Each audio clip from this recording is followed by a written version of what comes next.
Hanumakonda arts and science కళాశాల మైదానంలో నిర్వహిస్తున్న రాష్ట్ర స్థాయి మెగా రైతు మేళాను మంగళవారం రాష్ట్ర రెవెన్యూ, గృహ నిర్మాణ, సమాచార పౌర సంబంధాల శాఖ మరియు ఉమ్మడి జిల్లా ఇన్ఛార్జ్ మంత్రి శ్రీ పొంగులేటి శ్రీనివాసరెడ్డి, రాష్ట్ర అటవీ, పర్యావరణ, దేవాదాయ శాఖ మంత్రి శ్రీమతి కొండా సురేఖ, రాష్ట్ర పంచాయతీరాజ్ శాఖ మంత్రి శ్రీమతి దనసరి అనసూయ సితక్కలతో కలసి ప్రారంభించారు.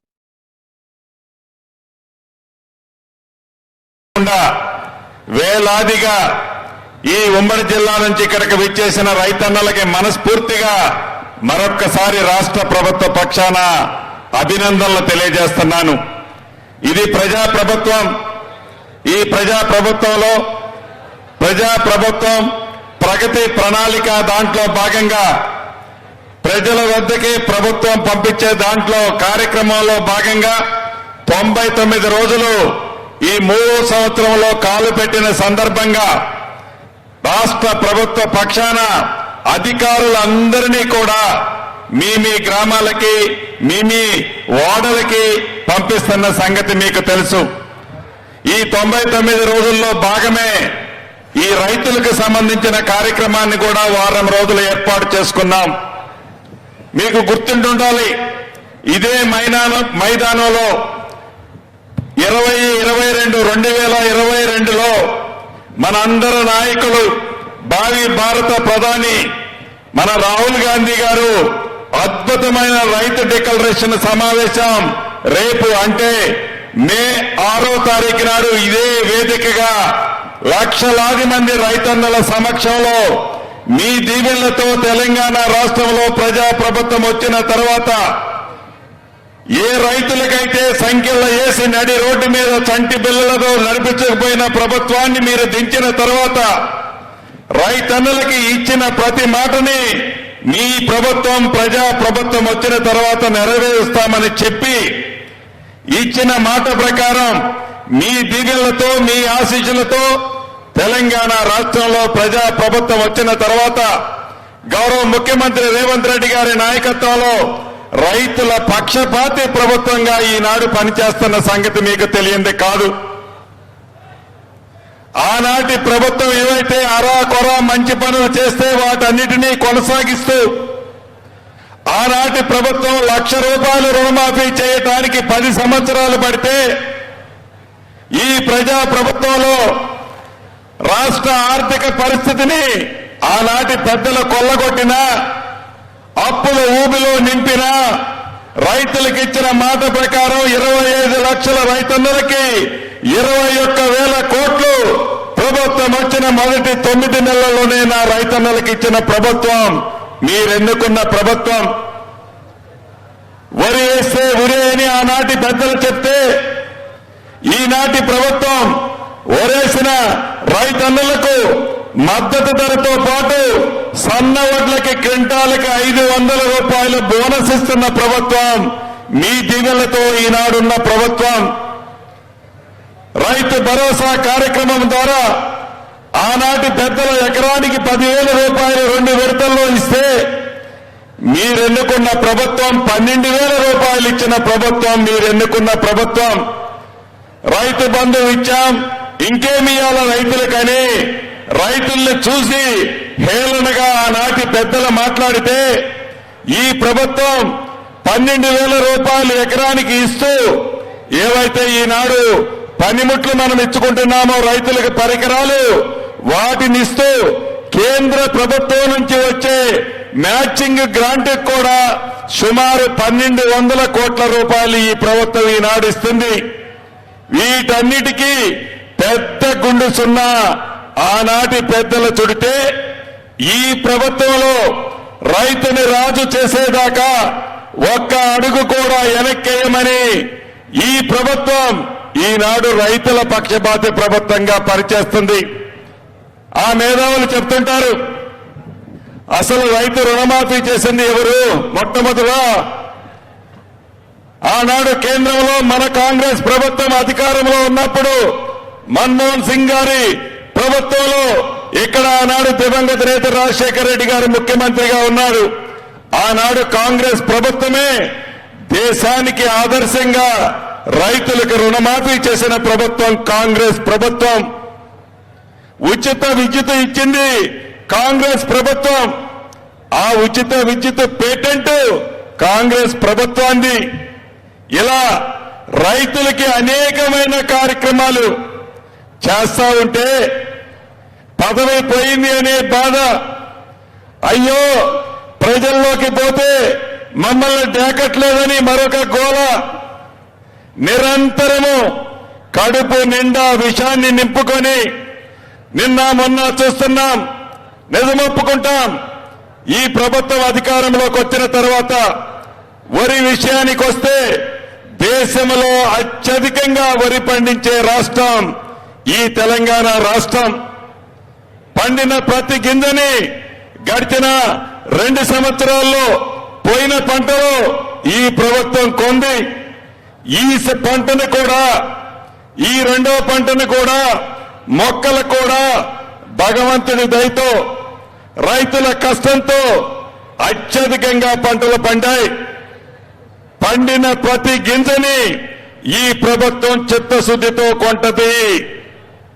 దాన్ని కూడా రాజకీయ రంగు పులుముతూ కళ్ళాల దగ్గర పోయి ఒడ్లేంటో తెలియని నాయకులు దోశల్లో పట్టుకొని సినిమాల్లో ఫోజులు ఇస్తున్నట్లు ఫోజులు ఇచ్చి ఆ గులాం పేపర్లో ప్రింట్ లైన్లో వేసుకుంటున్న సంగతి మీకు తెలుసు.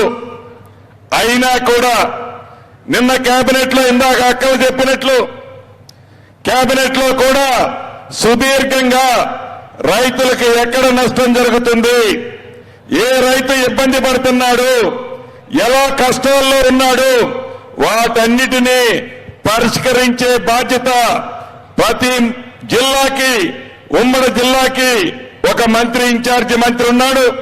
ఆ ఇన్ఛార్జి మంత్రి పూర్తి బాధ్యతలు తీసుకొని ఈ రాబోయే 3-4 రోజుల్లో ఆ సమస్యలన్నిటినీ కూడా ఈ ప్రభుత్వ పక్షాన రిజాల్వ్ చేస్తాం. రాష్ట్ర వ్యాప్తంగా ఒట్లు తడిచాయనో, మొక్కల బస్తా మీద నీళ్ళు వచ్చాయనో ఏ రైతన్నా కూడా టెన్షన్ పడాల్సిన అవసరం లేదు. ఈ ప్రభుత్వానికి చిత్తశుద్ధి ఉంది. ఈ ప్రభుత్వం రైతుల కష్టాలు తెలిసిన ప్రభుత్వం. ఇది రైతుల పక్షపాతి ప్రభుత్వం. రైతులను ఎన్నుదట్టి రాజును చేయాలనే తపన ఉన్న ప్రభుత్వం. ఈ ప్రభుత్వాన్ని ఆనాటి 10 సంవత్సరాలలో దొరపోకడపై ధనిక తెలంగాణ రాష్ట్రంలో ఉన్ననాడు రైతుల కష్టాలు తెలియని ఆ దొరలు ఈనాడు ముసల కన్నీరు కాలుస్తూ అయ్యో అక్క, అయ్యో రైతన్నా అని వడ్ల దగ్గరకు పోయి ఎలా డ్రామాలు ఆడుతున్నారో మనకి స్పష్టంగా కనిపిస్తుంది. ఇదే వేదికగా ఆనాడు మా నాయకుడు, మనందరి నాయకుడు రాహుల్ గాంధీ గారు చెప్పినట్లు చెప్పిన ప్రతి మాటని రైతన్నకి ఇచ్చాం. భవిష్యత్తులో కూడా తల తాకట్టు పెట్టైన రైతుల విషయంలో ఒక్క అడుగు కూడా ఈ ప్రభుత్వం వెనక్కేసే ప్రసక్తే లేదు. రేపేదో వాళ్ళు ఒక మీటింగ్ పెడుతున్నారని ఇందాక అక్క అంటుంది. మీరు 100 మీటింగులు పెట్టుకొని 4 సార్లు ముక్కు మీరు నేలకు రాయండి. ఈ ప్రభుత్వం రైతుల పక్షపాతి ప్రభుత్వం. మీరేదో చెబుతున్నారని, మీరేదో ముసల కన్నీరు కారుస్తున్నారని మీ సొల్లు మాటలకి ఈ ప్రభుత్వం దిగిరాదు.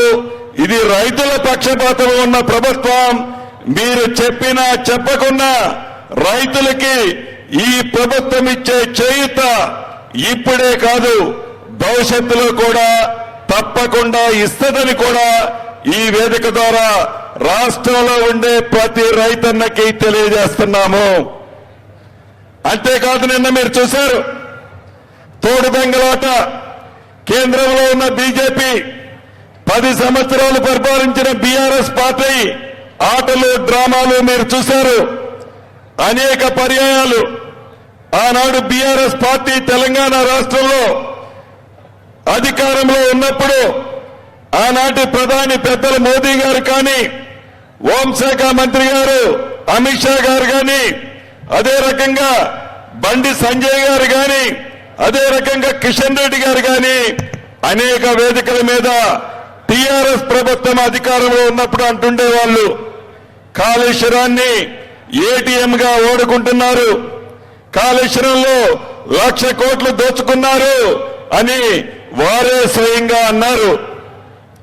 ప్రజల దీవెనలతో ఈ ప్రజా ప్రభుత్వం వచ్చిన తర్వాత ఒక అనుభవజ్ఞులైన మంచి రిటైర్డ్ న్యాయాధికారిని నియమించి ఒక కమిషన్ ఏర్పాటు చేసి కాళేశ్వరం మీద కమిషన్ ఏర్పాటు చేసిన తర్వాత వచ్చిన రిపోర్టును అసెంబ్లీ సాక్షిగా సిబిఐకి ఇచ్చి సుమారు 9 నెలలు అవుతుంది. ఏ లాలూచీతో మీరు, ఏ ఆలోచనతో మీరు ఏటీఎం అని చెప్పిన ఆనాడు మీరు ఆనాటి పెద్దల మీద చర్యలు ఎందుకు తీసుకోవటం లేదు? అదే విధంగా నిన్న కరెంటు కొనుగోలు విషయంలో కానీ ఆనాటి 10 సంవత్సరాలలో ఏ యాదాద్రి భద్రాద్రి పవర్ స్టేషన్ల నిర్మాణంలో కోట్లాది రూపాయల అవినీతి జరిగిందని అదే జ్యుడిషియరీకి సంబంధించిన కమిషన్ వేసి సుమారు 114 పేజీల రిపోర్ట్ ఇచ్చారు. ఆ రిపోర్టును కూడా నిన్న కేబినెట్ సాక్షిగా సిబిఐకి హ్యాండ్ ఓవర్ చేయడం జరుగుతుంది. ఒకటి కాళేశ్వరానికి సంబంధించిన ఎంక్వైరీ సిబిఐలో ఉంది. రెండవది ఎలక్ట్రిసిటీకి సంబంధించిన అంశం, కరెంటు కొనుగోలు కానీ భద్రాద్రి యాదాద్రి పవర్ ప్లాంట్ లో జరిగిన అవినీతికి సంబంధించింది రేపో మాపో సిబిఐకి ఇవ్వబోతున్నాం. ఈ రాష్ట్రం నుంచి 2 కేంద్ర మంత్రులు ఉన్నారు. ఒకరు కిషన్ రెడ్డి గారు, రెండవది బండి సంజయ్ గారు. వారిద్దరిని ఈ వేదిక మీద నుంచి ఒకటే ప్రశ్నిస్తున్నాను. అయ్యా, భవిష్యత్తులో రాబోయే రాజకీయాల కోసం బీఆర్ఎస్ పార్టీతో పొత్తుల కోసం బీఆర్ఎస్ తో మీకున్న లాలూచీ ఏంటి? మీకు లాలూచీ లేకపోతే కాళేశ్వరానికి సంబంధించిన కమిషన్ రిపోర్టు మీకు ఇచ్చి 9 నెలలైంది. ఎందుకు మీ గవర్నమెంట్ లో పెట్టుకున్నారు? అదే విధంగా కరెంటు కొనుగోళ్లు భద్రాద్రి యాదాద్రి పవర్ ప్లాంట్ లో జరిగిన అవినీతి కేంద్ర ప్రభుత్వ సంస్థలు కొన్ని దాంట్లో పనిచేశాయి. అదే రకంగా ఏదైతే ఛత్తీస్గఢ్ లో ఉంది కాంగ్రెస్ ప్రభుత్వం, ఆ ప్రభుత్వానికి సంబంధించిన కొనుగోలులో కూడా ఆనాటి పెద్దలు ఉన్నారని, ఈ రాష్ట్రాన్ని పరిపాలించిన పెద్దలు ఉన్నారని ఈ రిపోర్ట్ లో ఉంది. ఆడ కాంగ్రెస్ ప్రభుత్వం ఉన్న ఈ కరెంటు కొనుగోలు ఎంక్వైరీ రిపోర్ట్ ని మీ సిబిఐకి ఇచ్చాము. దాన్ని మీకు చిత్తశుద్ధి ఉంటే మీరు 2 మంత్రులు, మీతో కలిపి 8 మంది పార్లమెంటు సభ్యులు ఉన్నారు ఈ రాష్ట్రంలో బీజేపీ తరఫున. కాబట్టి మీ ఆలోచన లేదని నిరూపించుకోవడం కోసమైనా ఏటీఎంలాగా వాడిన కాళేశ్వరంలో జరిగిన అవినీతిని బయటికి లాగాలి అని మీరే అనేక పర్యాయాలు చెప్పారు. కాబట్టి మీ చేతుల్లో ఉన్న సంస్థ సిబిఐ సంస్థ, ఈ సిబిఐ సంస్థ ద్వారా ఈ 2 కేసుల్ని ఎమ్మటే విచారణ చేసి దోషులు ఎంత పెద్దవారైనా ఏ లాలూచీలు లేకుండా వారిని అరెస్టు చేయాలని, వారిని శిక్షించాలని, వారు దోసుకున్న సొమ్ము తెలంగాణ రాష్ట్ర పేద ప్రజలది. ఆ సొమ్ముని తిరిగి పేద ప్రజలకి పంచే దాంట్లో మీ సంస్థలు పని చేయాలని కూడా ఈ వేదిక ద్వారా వారిని ప్రశ్నిస్తున్నాను. చివరిగా మీకు చెప్పదలుచుకున్నది ఒకటే, ఇది రైతుల ప్రభుత్వం. కళ్ళవల్లి మాటలు చెప్పే నాయకులు, ముసల కన్నీరు కార్చే నాయకులు వారు అధికారంలో ఉన్ననాడు పేదవాడి కష్టాలు తెలియని ప్రభుత్వాలు, నాయకులు మీ దగ్గరికి వచ్చి కళ్ళవల్లి మాటలు చెప్తున్నారు.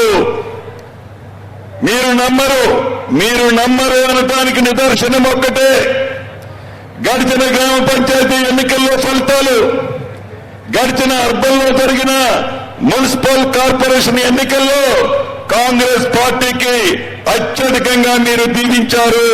దానికి నిదర్శనమే సొల్లు మాటలు చెప్పే ప్రతిపక్షాల మాటలు నమ్మరనేది మాకు పూర్తి నమ్మకము, విశ్వాసము ఉంది. ఇంకొక విషయాన్ని కూడా మీరు గమనించాలి. అనుభవజ్ఞులని చెప్తారు ఆనాటి మాజీ ముఖ్యమంత్రి కేసీఆర్ గారు. మీ అనుభవాన్ని ఏ రోజైనా అసెంబ్లీకి వచ్చి తెలంగాణ ప్రజల పక్షాన, రైతుల పక్షాన, ఆడబిడ్డల పక్షాన, నిరుద్యోగ తమ్ముళ్ల పక్షాన, విద్యార్థుల పక్షాన, ఎస్సీ ఎస్టీ మైనారిటీ సోదరులు, బీసీ సోదరుల పక్షాన ఎప్పుడైనా సూచనలు గాని సలహాలు గాని ఇచ్చారా? నెలకి జీతం అయితే టెన్షన్ గా తీసుకుంటారు. ప్రతిపక్ష నాయకుడు బాధ్యతలు మీరు నిర్వహించరు.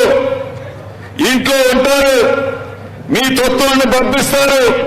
ప్రజలని ఏ రకంగా మభ్యపెట్టాలని తాపత్రయపడతారే తప్ప ప్రజల కష్టాలు, ప్రజల బాధలు పట్టించుకొని మీరు మళ్ళీ మేమే అధికారంలోకి వస్తామని, మళ్ళీ మేము అధికారంలోకి వస్తే మరొక యుగాన్ని చూపిస్తామని సొల్లు మాటలు చెప్పటం తప్ప, సొల్లు పురాణాలు వినిపించటం తప్ప మీరు ప్రజలకు చేసేది ఏంటో ఒక్కసారి మీరే ఆత్మ పరిశీలన చేసుకోవాలి. నిరంతరము ప్రజల మధ్యనే ఉంటూ గౌరవ ముఖ్యమంత్రి గారు కానీ, సహచర కేబినెట్ మంత్రులు కానీ, సహచర ఎమ్మెల్యేలు, ఎంపీలు కానీ ఏనాడైనా ఈనాటి ప్రభుత్వంలాగా ఆనాటి ప్రజాప్రతినిధులు మీకు అండగా అందుబాటులో ఉన్నారో లేదో రాష్ట్ర ప్రజలు ఒక్కసారి గుర్తు తెచ్చుకోవాలి. ముఖ్యమంత్రి గారిని చూడాలంటే ఏదో టీవీలో ప్రెస్ మీట్ పెట్టిన రోజు, ఎక్కడో సంవత్సరానికో 2 సంవత్సరాలకో ఏదో ఒక అద్భుతం జరిగితేనో ఆనాడు ముఖ్యమంత్రి గారు కనపడేవారు. ఇక మంత్రుల విషయం చెప్పనక్కర్లేదు. వారి స్వార్థం కోసం, వారి స్వలాభం కోసం, వారి వ్యాపారాల కోసం ఉండారే తప్ప ప్రజల కష్టాలు, బాధలు పట్టించుకున్న వాళ్ళు కాదు. చివరికి ఆనాటి మంత్రులకి ఆ ముఖ్యమంత్రి గారి దగ్గర కనీసం మాట్లాడే అర్హత కూడా ఉండేది కాదు. ఈ ప్రభుత్వం అలా కాదు. మీరు జీవించిన ప్రభుత్వం, మీరు ఆశీర్వదించిన ప్రభుత్వం, మీరు ప్రేమగా చూసుకునే ప్రభుత్వం.